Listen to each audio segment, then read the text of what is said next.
Nanggagaling yan dyan sa kanal ng irigasyon, pinapabayaan ng mga magsasaka na dumadaloy lang yung tubig nila na walang disiplinang hindi tinatakpan yung pigtas po nila.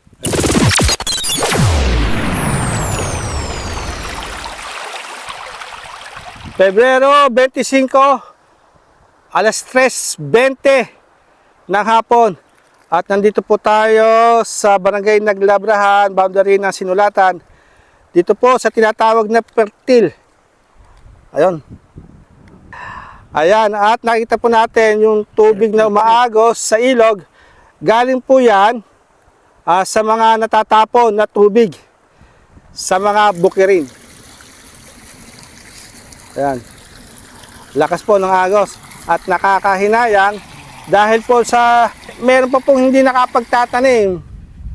O dahil nga sa hinihintay ang schedule ng patubig o rotasyon. Ito po yung lugar na ni-request po ni Kapitan Paul Alcantara Yung mga ng Naglabrahan ng mga magsasaka. na gawan po ng kanal. Yung pong mula doon po sa natatapon na tubig sa ilog, iakyat dito sa isang papunta doon sa isang kanal sa DAP. Ayan, atang makapanayam si Kap Paul Alcantara. Magandang hapon na, Kap. Magandang hapon po, Sir Diego. Opo. Ayan, mga gaano kalayo po ito? Itong mula doon sa ilog, papunta doon sinasabi nyo dapat na kapuntahan ng tubig. Palagay ko po 100 meters lang po ito. 100 meters? Hanggang doon sa may kanal na yon, ng kanal ng irrigation. Opo. Malapit lang. Napakaganda ito kung sakali man matugunan po ng mga tiga-NIA. Dahil ang sinasabi, matagal na rin po ito. 2024 pa po na sinabing na nasilip na daw po ito. Sabi ng mga kasamahan kong mga magsasaka. Na kasi una po ay taon-taon po tuwing cropping season, tagulan man o tag-init na ganito, problema po namin yung tubig. Nakikita naman po natin na napakalakas po yung tubig sa creek. Dito sa creek, sa Pertil na tinatawag po namin. Opo. Kasi nung araw po kasi, nung bata pa ako, nakikita ko yung daloy ng tubig dito. Umaagos po rito sa taas dito. Pag dahil may bukid din yung mga kamag-anak ko rito sa kabila. Nakikita ko po nung araw dito, pumupunta rin po ako rito.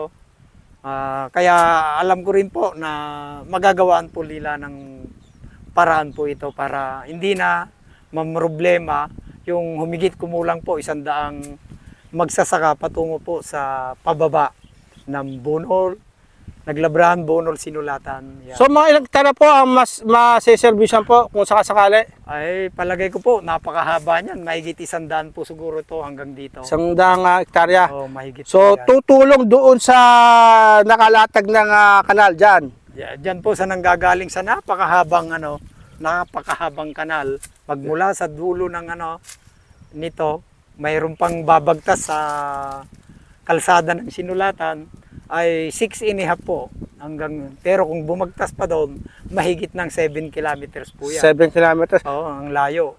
Kap, yung pong tubig na umaagos dyan sa creek, lahat po ba yan tapon? Tapon na tubig mula sa mga bukirin? Ay, opo. Dahil nung isang araw, wala pa yung tubig dyan. Dahil wala pa yung agos ng tubig magmula sa irrigation. Tuyot pa yan, yung creek na yan? Meron naman po, kaya lang hindi ganyang kalalim. Ngayon, pangalawang araw pa lang yata, ang taas na yung tubig. Kaya ibig sabihin, nanggagaling yan, dyan sa kanal ng irigasyon, pinapabayaan ng mga magsasaka na dumadaloy lang yung tubig nila na walang disiplinang hindi tinatakpan yung pigtas po nila. Ayun. Nakita natin na napakalakas po yung tapon po dyan, yung may pigtas po dyan. Ayan, so ito, kung malalagyan po ng kanal na iaakit po yung tubig papunta doon sa kasalukuyang lateral canal, hindi po ganun masasayang yung natatapon. Ay, opo, napakaganda po sana. Huwag matuluyan po yan. Matuloy yung mga plano ng mga tiganiya. Plano rin po ng mga kasama natin mga magsasaka. Pero sinabi pa ng may nagsabi ba mula sa NIA na kayang pakyatin ang tubig? Ay, opo, dahil 2 beses na rin po ito sinurvey na sinilip nila. Kaya, Ano po sabi nila? ang sabi po nila, may 11 million daw ang sinasabing na Kinakailangan. pondo nito. Oo. Ayan. O, sige po, maraming salamat, Kap. Ay, opo, at maraming salamat at nabisita po ninyo yung hinihiling ng mga magsasaka sa mga nanunungkulan sa NIA Association. Opo, salamat po.